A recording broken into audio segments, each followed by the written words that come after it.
तो धन्य हो देश की बेटी।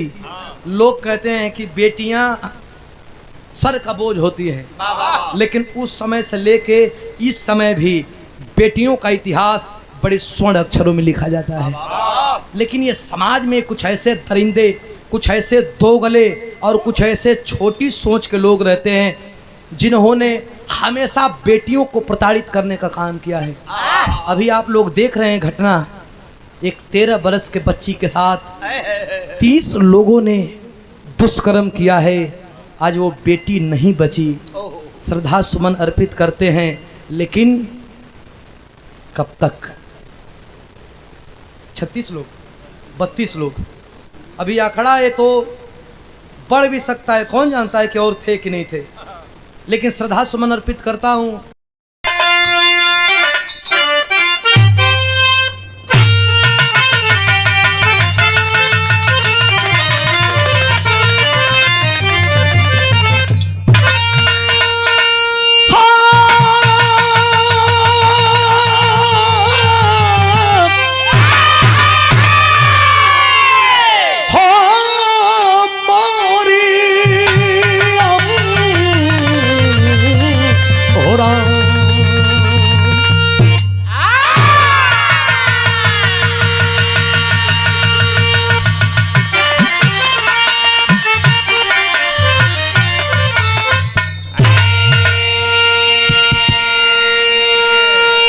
ढोलक भी सही है, हारमोनियम भी सही है। अब बिरहा के बाद कोई ठोक पीट करी, ठीक है? बिरहा के बाद कहे कि हमारे गुरु जी आदरणीय श्री विजयलाल यादव जी बतैले बड़न के बेटवा कुश्ती, इसको बढ़ा दो भाई थोड़ा, कुश्ती और बिरहा। कुश्ती में चला 5 मिनट में पटक, नहीं तो 5 मिनट में पटका जा। कांटा को कुश्ती वही के कहला कि 5 मिनट में पटका, नहीं तो पटका जा। आधा घंटा में लसरैले कोनो मतलब, आधा घंटा तो छेकौल होला। अच्छा भाग के लड़ा तो 5 मिनट में पता चल जाई। ये हमारे उस्ताद का लाइन है। कैसे मास्टर?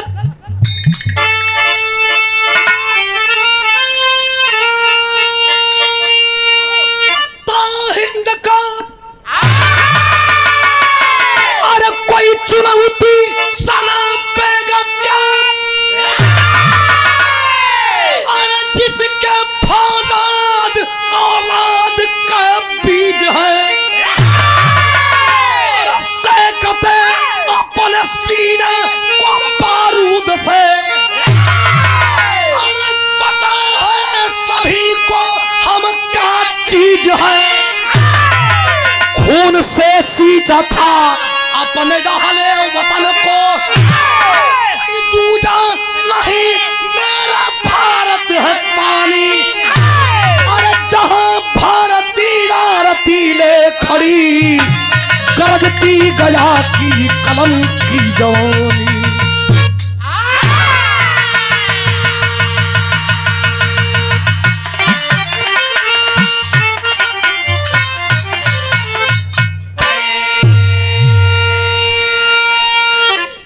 आदमी रहता तो समझाओ देती, ये फतिंगा के का बताएं कि मैं घुसो थे, मैं कुछ नहीं मिली। साला तंग कर दिया है यार, है साला खट मिट कुछ नहीं है। ए भैया, जहां भारती आरती ले खड़ी, गरजती गया की कलम की जवानी। सदी में महानायक और सदी में वीर और सदी में वीरांगना कभी कभी पैदा होते हैं। और जो कभी कभी पैदा होते हैं उन्हें बताया जाता है उनकी जवानी कैसी है, उनकी फितरत कैसी है। मर्द एक बार जन्म लेता है और एक बार मरता है। दिन भर में मऊगा 15 बार जन्म लेना, 20 बेरी मरेगा। कव्वाली का टुकड़ा बा खिसे रजा।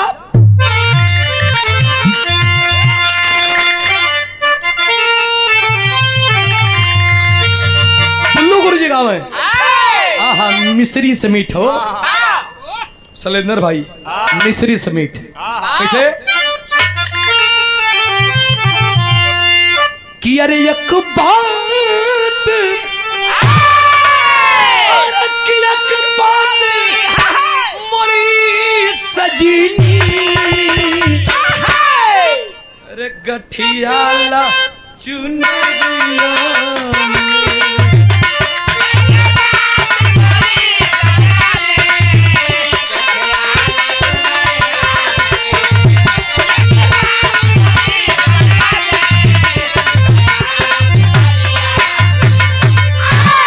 लेकिन इतना लोग हो बीरखे के कह जाला ठीक है मास्टर।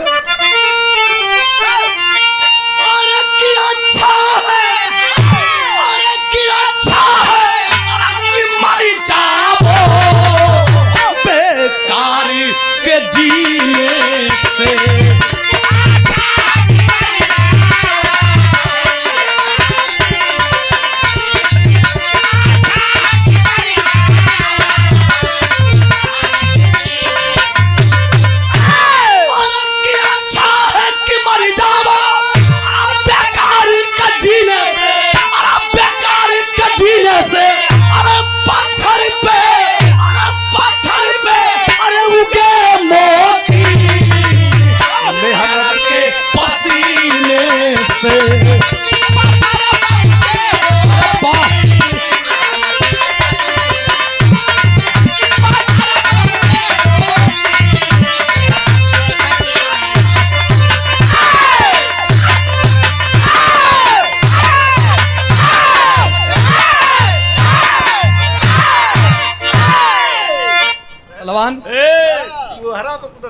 सुना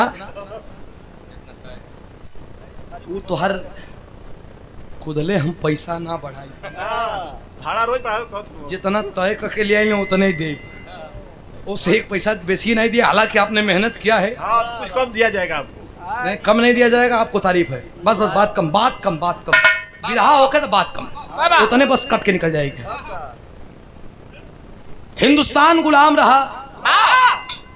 एक बात साहब जितेंद्र भाई हैं कि नहीं कहाँ गए जितेंद्र भाई कहाँ गए तनी है नहीं बैठा 5 मिनट मरदबा तो ओके देख के अब बिरहा हो जब चढ़ैली है तब और चल गया और से हंसा मत जितेंद्र भैया और सामने आवा मर्दबा खाई करे ने पहलवान के आगे एक चाहिए आगे आवा अपने मित्र मंडली के भी लेके आओ का चचा आगे बैठ के बिरहा सुना कि नजर में नजर मिलेला जब पहलवान का नजर में नजर मिलेला तो सर्वा बिना यही तरह ताव चढ़ जाला। हाँ वो तो हुआ तो नहीं जितेंद्र भाई के भी सुना दे। देश गुलाम रहा है। अच्छा अंग्रेज तब भी कहते थे अब भी कहते हैं पता है क्या कहते हैं क्या India is a poor country मतलब गरीब देश है साला गरीब देश है ये इंडिया है ये समय समय पर अपन बहन भी है आ जाना कुल जब हमन गरीब हो जा तो भैया जाइले तोरे कौन काम है बिना ये करे तोरे नाश्ता पानी चलेला नहीं ये कुलैबा करी हाँ देश गुलाम रल तो एक मनबढ़ू किस्म का पगलाट किस्म का अंग्रेज आइला अंग्रेज घूमे लगल तो देखत का है कि भोजन विहीन हुआ कुल खाना ना मिलत है लेकिन हुआ पनीदार बैठ गए लखनऊ में लखनऊ में बैठ करके 5 पत्रकारों को बुला करके बोला रे जरा लिखो तो 2 पैक मार करके बोला रे थोड़ा लिखो तो साहब क्या लिखना है लिखना है कि मैं एक विदेशी पहलवान बुलाऊंगा और लड़ना है भारत के लोगों को जकरा में ढेर ताकत हुई लड़क के इनाम जीत ले ये पटकियों के इनाम दिया आज ये पटकाइए साहबों के पत्रकारवा का मतलब ये लिख देना कि ये पटकाई होकर गर्दन कटा जी कल ना ना ना ना हम ना आई बनारस का धरती पे बनारसी पहलवान निरंजन यादव पढ़ करके पेपर और जा करके गर्मी के दिन में ओढ़ के चदरा सुत गए यही ज्योति जैसन एक बिटिया रहलो करे घर में 16-17 बरिस का नाम रहल अनीता जाके अपने बाप के जगावे लगले बाबू जगव्या जब जगलस तो वही कंबल में रोवत रहलन बाबू कलश का हो पारवा कोनो अंग्रेज दोगला लल कर ले तू कंबल में रोवत हुआ अरे तोरे लाज ना लगत बाप कल बेटी रोवे का कारण ये हो क्यों मां प्लीज हेलो भैया भैया भैया भैया तनी अरे अरे अरे अरे ना ये मुँह बैठे के बानो यही तो रामनगर में बहुत रहल रामलीला आई रहो यहाँ काम बिगाड़ दे लोगन। लक्ष्मण के शक्ति बांध लग गई, राम रोवत रह बैठ के, दूगो यही रंगवे बैठा रहा, उनके रोइला गैला से कोनो मतलब ना रहे।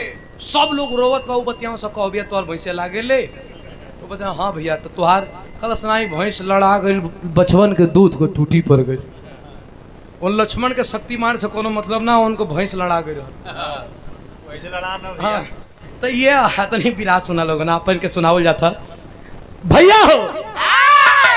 लड़किया का बात सुन करके बाप रोवत रहना, कहना रे रोवा का कारण विदेशी पहलवान ना है पगली, रोवे का कारण यह कि पटकाए ओला के कुल गर्दन ना मंगले हम, पटकाए ओला के बहिन बेटी मंगले हम। ए बेटी अरे कबो कबो बड़ियार पहलवान भी बिछली खा जाला।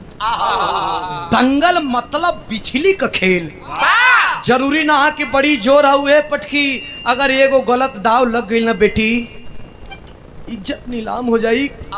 तोर माई जब तो के जन्म दहलस तो यही आचर में हमरे डाल के कलस कि आज से तू ही एकर बाबू, तू ही एकर माई, यही कह के मर गई। बड़ा प्यार से तो के लालन पालन भइले बेटी। लड़किया भी एकदम अच्छा कलस की हमार प्यार से लालन पालन भयल और लाखों करोड़ों बेटिन का इज्जत लूटल जाला, और देश में केहू का बहन बेटी का जिया का अधिकार ना का। पहलवान का बेटी है तो हमारी इज्जत बच जाई, और केहू को बहन बेटी ललकार के एगो बात कलश संजीत भैया। बिरहा में ज्योति बहुत धुन होला, लेकिन है धुन का स्वभाव, है धुन का कसौटी, है धुन का शैली देखी है। ये हमारे गुरुजी जवानी में गए रहा, हालांकि हमारे उस्ताद बहनों जवाने हुए, लेकिन कैसे गए रहा, कैसे मास्टर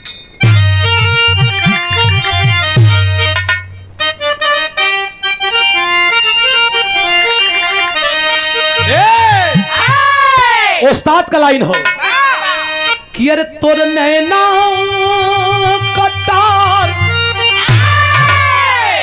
हो, तोर नैना कटार, अरे गड़ी गड़ी चोरो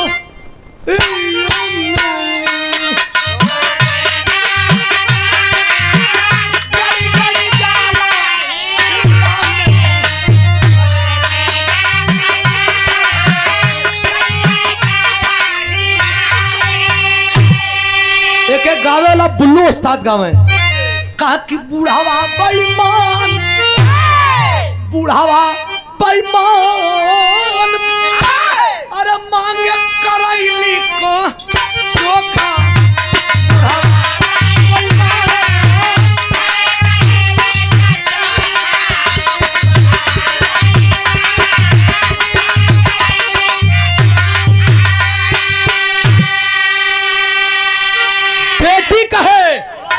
कि अरे तोह के अलर्ट हो जाओ, अरे तोह के किरीड़ा हमार, अरे तोह के किरीड़ा हमार, बेटी सब बढ़ के बाध्य सवा, तोह के किरीड़ा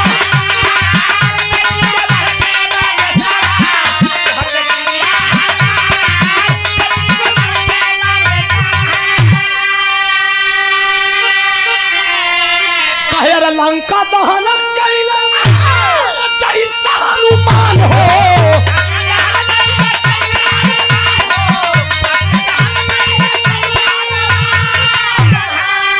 अरे वैसा जराब के लावा, वैसा जराब के लावा, अरे मुदई का जान हो,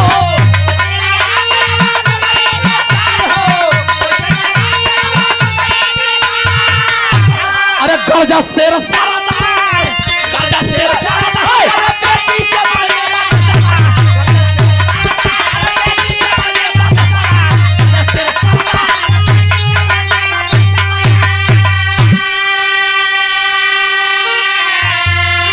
लंका लंका दहन कैले जैसे हनुमान हो, वैसे जरा के अब मुदई कसाने कर गेन खोलो थोड़ा भाई, भाई इसको थोड़ा गेन खोलो, दूर से बोले। लंका दहन कैले जैसे हनुमान है बाबू। अरे कोनो विदेशी ताकत आके हिंदुस्तान का पानी के चैलेंज करिए, हिंदुस्तानी बर्दाश्त करिए। हिंदुस्तानी मरल पसंद करी हाँ, लेकिन केहू कहेंगे झुकल पसंद ना करिया। अरे बेटी जब रोम रोम में बारूद भरत बा, बाबूजी एगो बात सुना, का कहे मास्टर टेरी का लगल लगाओ। अरे सड़क जरा जातन की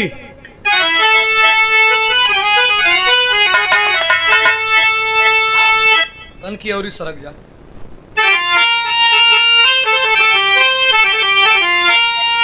अरे मरलाम, अरे दंगल में चल के लाड़ा इंडिया, अरे दंगल में चल के जाड़ा इंडिया, अरे भट के 16 को सबनम ने राह दिखाया।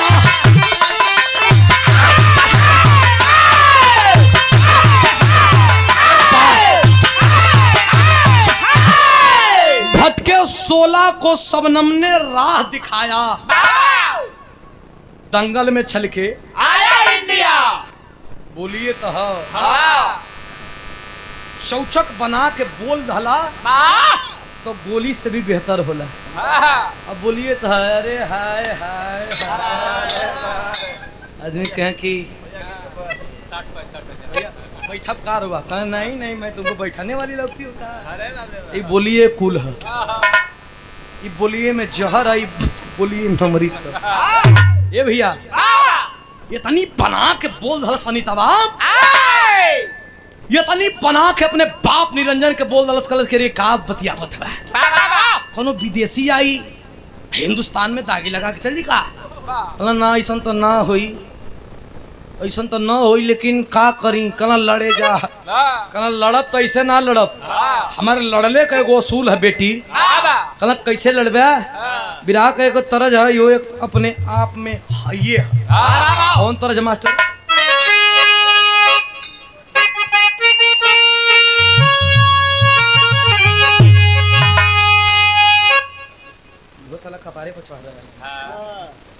ए भैया इस तरज के कब मजा आवेला सुने में, जब बिरहा हमारे गुरुजी का होखे और साथ में बिरहा नंदलाल रवि का होखे। अरे मजा तब आवेला राजा। कटाक छोला कैसे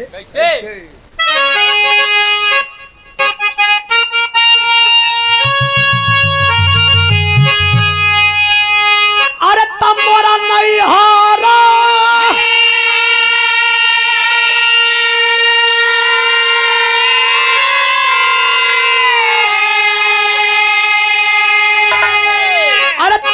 नैहारा में तू कोई यार रे की तोरा संगे ना रहाबो।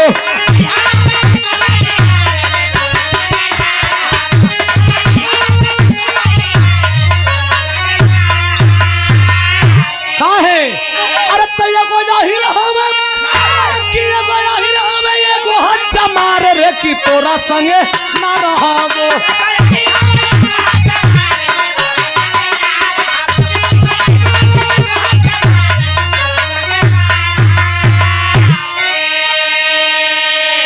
सबका सम्मान है, हरो मुकदमा से तो डराए के बा। कैसे मास्टर इतना पंच परमेश्वर हुआ, लेकिन जाति सूचक ना होके, लेकिन मनोरंजन तो मनोरंजन है। ए भैया कालस जवान के रे बेटी हम जाई, लेकिन ऐसे ना जाई। कैसे जाई, कैसे जाई बताओ बा कैसे।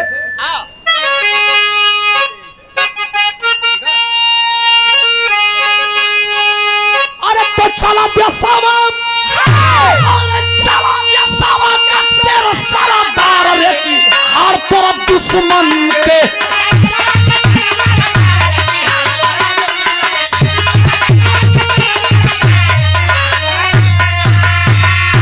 कहे करे के कर केतना दुधावा और पियले बाड़ी माई, आज ये हीरानामा न जाई फरियाई।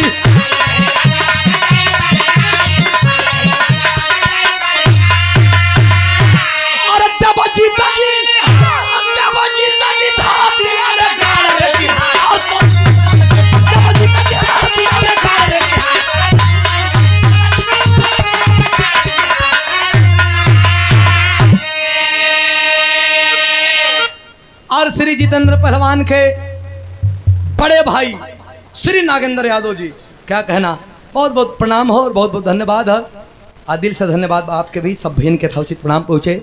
कले बेटी देव जीते जी धरतिया में गाड़ रे कि हाड़ तोड़ब दुश्मन के कले बाबू लड़बा कले लड़ब ना टंगरी तोड़ देव सारे का। अरे बनारसी पहलवान ले के गमछा कान्ही पर, अरे बाप रे बाप, गुल्ला नियन शरीर एकदम कैसे चले? ठिल्ला नियन ले के झनकार के हाथ जब चले न, हमन नियन तो टूटल कान दोनों ओरी, हमनों के शरीर देखला हमनों पहलवान नहीं जा, लेकिन वो जब चले भाई, अरे ईंट के जब झाड़ के चले न, खाक पान गुलगुलावे जब चले न भाई, अरे जब चलल त देखोया कना रे माई तब मरत हो न, गजब को मरत बा। पहुंचल कहाँ? लखनऊ। ऐसे जैसे भीड़ लगल हो, एक तरफ से हिंदुस्तानी पहलवान झटकारत पहुंचल और दूसरे तरफ से ज्योति पहलवान तो पहुंचल विदेशी पहलवान, लेकिन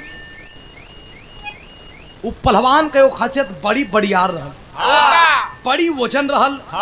जितने पतील हिंदुस्तान का पहलवान उतने मोट वही लंदन वाला पहलवान, लेकिन ये तो फरहर रहल केरो चल भैया। वो जब चले 5 कदम चले तो ओकर लग ये काज। वो पहलवानवा जब वही चले 5 कदम चले तो फिर वो रुक जा, जाम हो जा शरीर, लेकिन एगो संगी रखले रहे। वो का काम कर पाउडर ले ले रहे, जे ही 5 कदम चला यही विदेशी पहलवान और रुके तिले नीचे उठ के जे वही भाग दे पाउडर बेगे तो फिर एक जाम छूट जा। फिर चले, फिर 5 कदम चले, फिर सरवा का जाम लग जाए एकदम, तो संगे संगे चलत हल लेके मुठाए जाम छूट जा। अरे मतवा बताओ लेकिन तो ऐसा एक बार तो ऐसा मरलस कि जे वही मुठा से मरलस, तेरे साला वही साले ओकर गैस बनैले रहल, पाउडर में उड़ गयल लंदन वाला का दोबारा मारे के पड़ा। लेकिन वो घड़ी का बात लिखल गई कैसे मास्टर चौल रखल।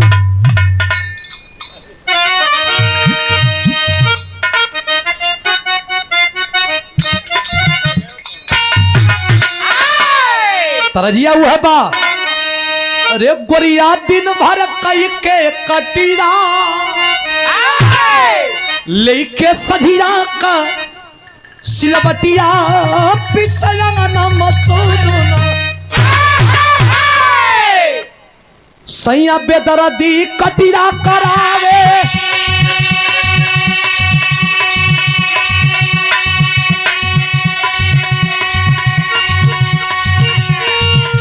अरे रोज ढोवावे बोझा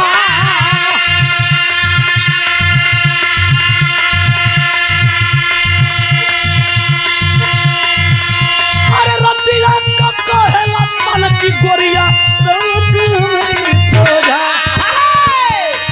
दुल्हा माने नहीं कहना ओला साले साल ललनमा चार उतरल जाए।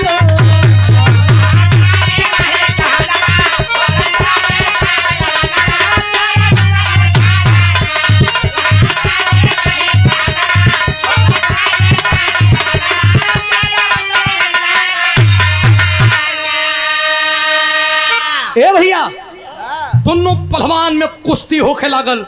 आज जब कुश्ती होके लागल तो देखा सबसे बड़ा इंटरेस्टिंग बात सुरेश, ये तो के बतियावे के समय ना मिल रहा है। चलो तू हेर आके बैठा हमारी ओरी, मर्दे ही बहुत जरतु आदमी हो।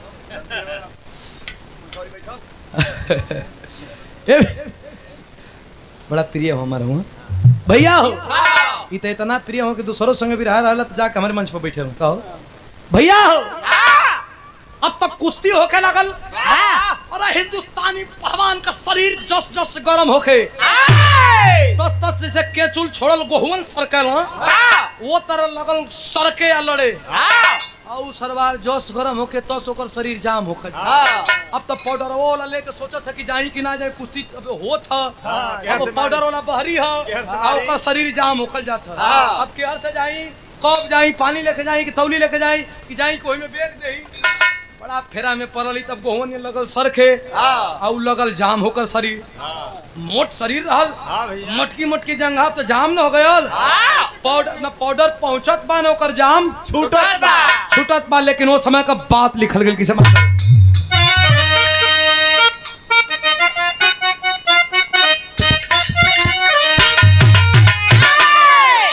अरे धोबिया पाठा पलिया चढ़ाई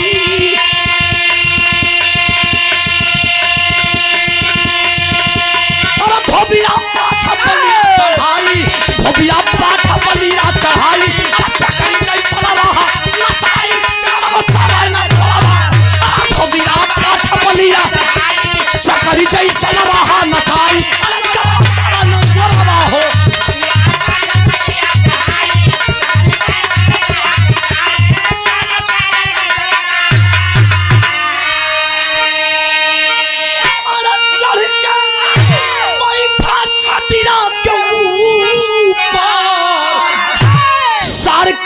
के दुनिया दूसर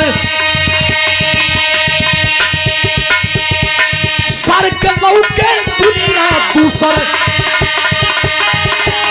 तबले परल नजरिया बेटी तबले परल नजरिया बेटी कहू पारा मारे जुझारा कवला चाला न धोरा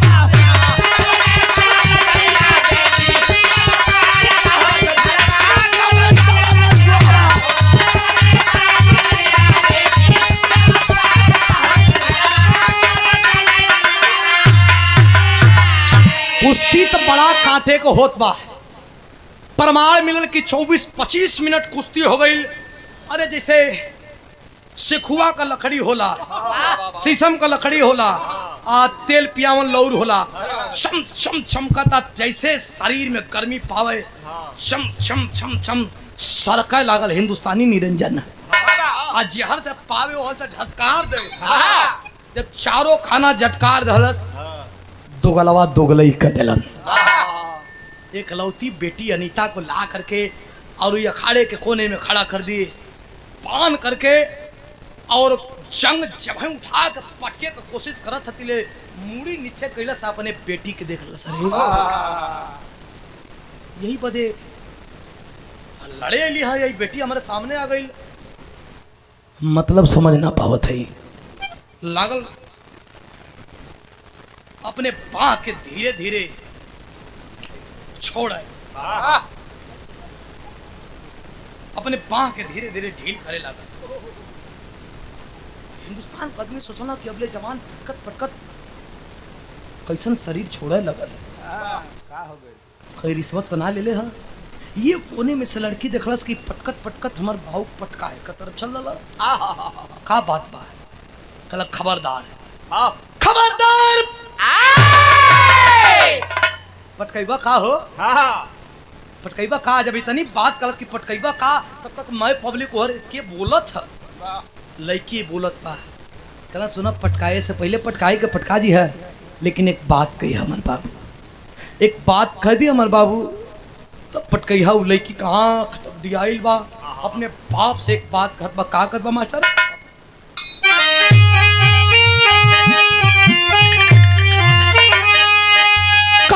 हमारी चिता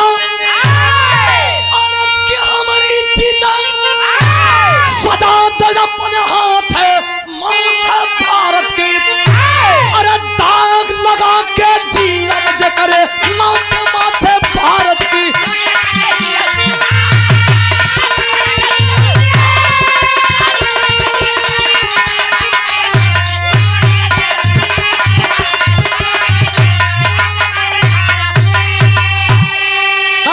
चिता सजा दे अपने हाथे माथे भारत के और दाग लगा के जियब जो करे नाते माथे भारत के पटका जा लेकिन ए बाबू पटका तो जीव लेकिन जमाना को लोग कही कि यही लड़किया को बाबू पटका दे रहा अरे ऐसा जिंदगी जियल कौन मतलब हो लेके पपियन का बंदूक से हमरे सीने में गोली चला दा जब इतनी बात वो लड़की कहती है बाप अकड़ करके और 2 कदम पीछे हट के एक बात कहता है क्या अरे बेटी जब धक्कारी है बड़ा है शेर हो, पटक के चढ़ गया छाती ऊपर और कई पहलवानन के ढेर हो। मैना सड़हमन नियन उखाड़ के जब चलल न, लगल मैना ए अब कुछ कहब तो नहीं, वो कहे अब इतने तोपले ढापले कहत हई हाँ कि जब उलूच के जब चलल मैना सड़हमन नियन, सींग लगैलस आ उठा के अंग्रेजी पहलवान के उठा के मोड़ के गोड़वा ये छतिया पर रख देला। अरे मोई दे जब कहला ना हिंदुस्तान का आदमी 4 आना 8 आना 1 रुपया वही तो रहल ना, औ कगजवा वाला रहल, पूरा फाड़ भर दहलम गजरा माला लेके लगना कान पर बैठा के चगोठे आई चिन्नी के बोरा नहीं वही अखाड़े पर पड़ल तिले पाउडरवा वाला पहुंचल। अरे जरूरत पड़ पटकैला के बाद पाउडर पहुंचल बेगी करस के वे साथ क्या बेगेगा रे साले अब क्या बेगेगा, अब क्या पाउडर बेगेगा, साला वो डंडा छिड़क के चला गया, तू पाउडर के फेरा में पड़ा है। जब ये तनी बात हिंदुस्तान का जवान लेकर के कानी पे घूमत हमन, और जब कानी पे घूमत हमन यही मौका का फायदा उठा के अंग्रेजवा लड़किया के लेके 9-2-11 हो गया। देखा था कि हमारे बेटी के लेके कोई जात हमन 70 रुपया पैसा दलस, माला गजरा दलस, अपने अपने घरे गए, लेकिन जेकर बेटी गई लोकर न इसे बड़ियार पेड़ के काट दे बार राय के धरती पर गिर जाला। वही तरफ पहलवान अपने बेटी के याद में रुपया पैसा माला ले ले, सब लोग जब निकलल अपने बेटी के याद में राय को या अखाड़े पर गिरल। बेटी के लेके जब वहीं अंग्रेज 4 गो वहां से निकलन, ये पूरे घटनाक्रम पे एक बिरंगना का नजर रहा। वो बिरंगना केरल मास्टर, केरल अलग भाव हो कनकी साउथ सरक जी तो मजा आ जाए।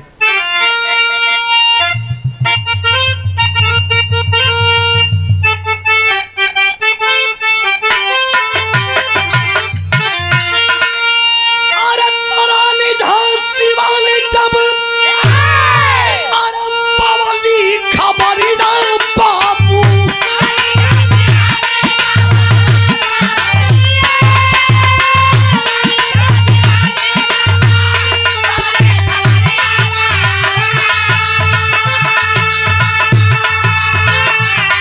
चली थी हलिया पर सनमा सजाए,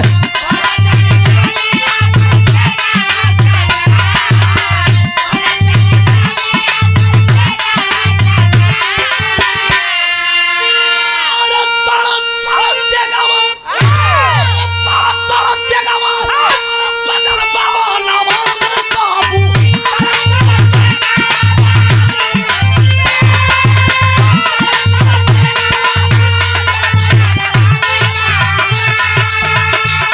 खच चलल बा समरिया तलवार,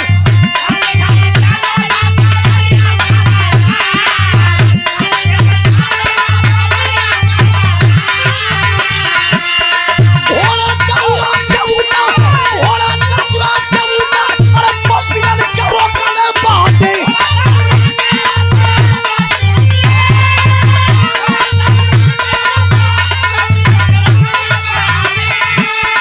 दही भैया जल्ला से के बिछावा ना बिछाए,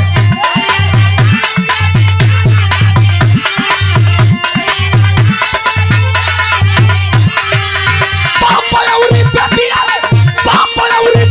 के अपनी कर छोड़ा वाले बाड़ी।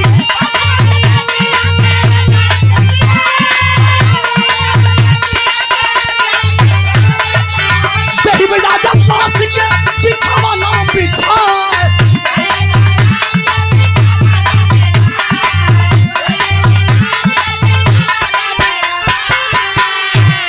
रानी झांसी वाली का नाम वो समय बड़ी चर्चा में रहल।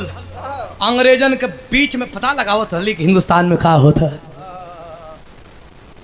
अंग्रेजन के बीच में रोक करके सामने खड़ा भइली, तो उधर इतना तपाक रहल भैया कि झांसी का नाम सुन के जितना आदमी पराए भरल पराए भइलन, जे बचल भाले का और तलवार का नोक पे जैसे गाजर मुरई के काटल जला। अरे रेत के क्लियर कदली की लगल अनितवा थर थर कापे।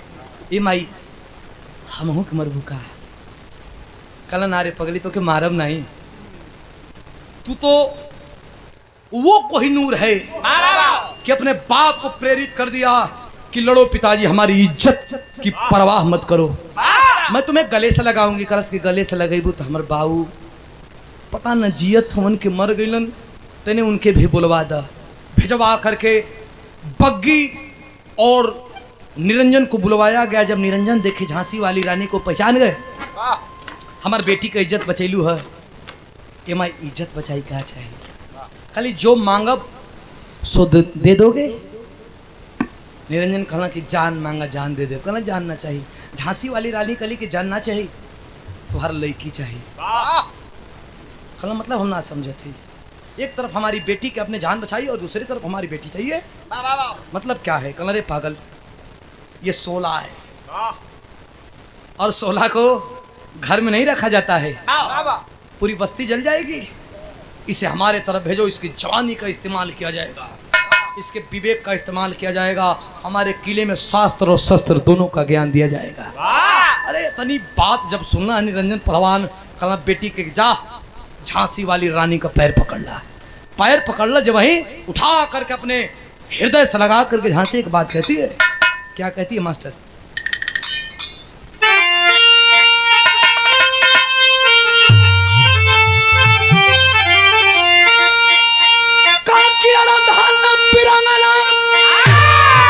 बेटी को लगाई छतिया, अरे तो के लेके जब कांत के चलाई बुझागी।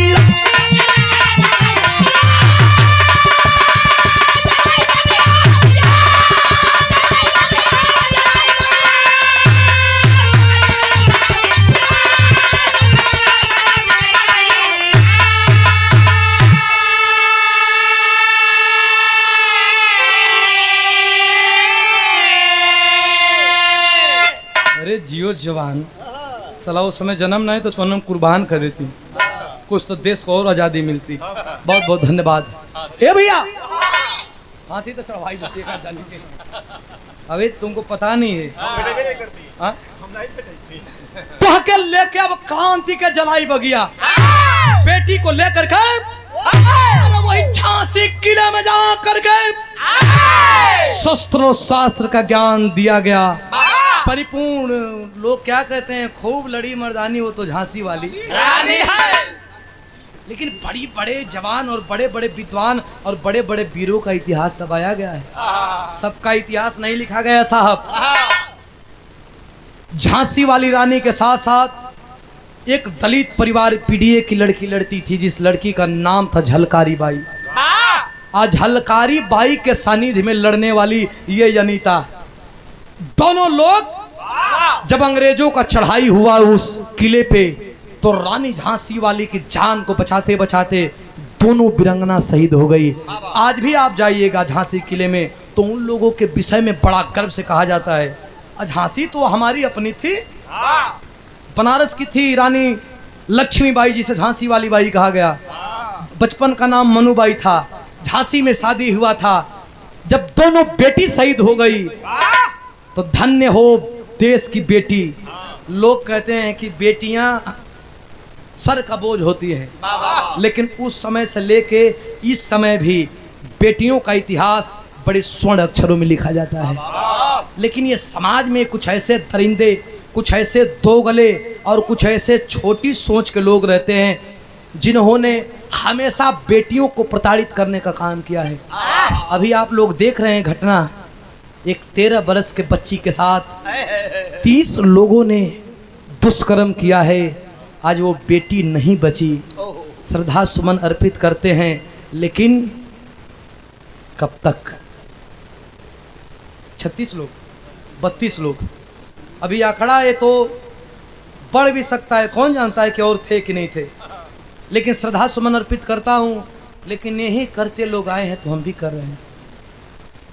बेटियां लाचार है, नेता श्रद्धा सुमन अर्पित करते हैं, 2-3 दिन कोई कुछ लिखेगा उसी को कॉपी पेस्ट करके आप भी डालेंगे, हम भी डालेंगे। लोग सोशल मीडिया पे ही बवाल मचाएंगे, सोशल मीडिया पे ही जंग होगा, 2-4 दिन धरना प्रदर्शन होगा, फिर आप अपने घर, हम अपने घर। लेकिन उस बेटी को न्याय मिलेगा नहीं मिलेगा अब तो भगवान ही जाने। कब तक बेटियों का बलिदान को हमारे देश में मिथ्या समझा गया है। तो श्रद्धा सुमन अर्पित करते हुए इस बेटी को भी याद करते हैं और इस बेटी को भी। खानदान का परिचय है किसे मास्टर? गुरु बिहारी दुर्गा सुरामन लाल गुणकारी, स्वर्ग का चंद्रिका कवि बच्चन जी परम पुजारी।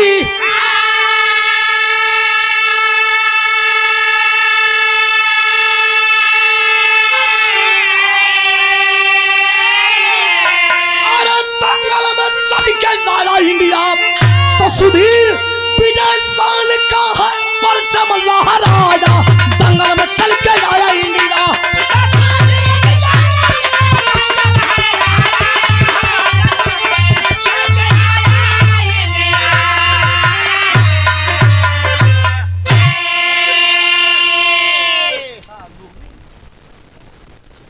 नंदलाल यादव लुधही मऊ से आशीर्वाद सादर 100 रुपया पुरस्कार। बहुत बहुत धन्यवाद। सब बहन का प्रणाम हो। बहुत बहुत धन्यवाद बा।